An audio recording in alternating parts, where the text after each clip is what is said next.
从中间对半划开，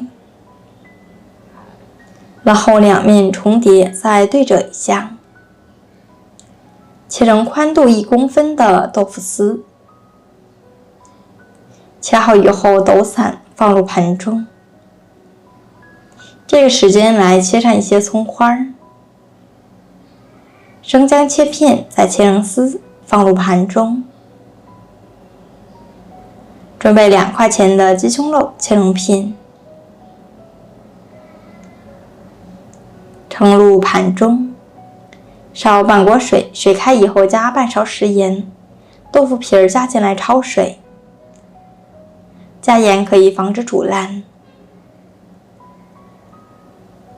锅中烫30秒就可以捞出来了。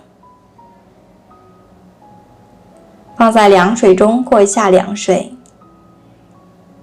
热锅热油，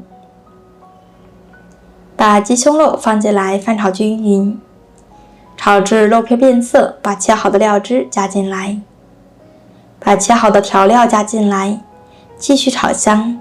炒香以后加入生抽，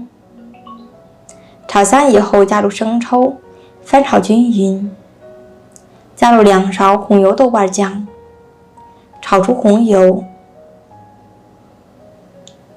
加入料酒、胡椒粉、蚝油，再次翻炒均匀，加入清水。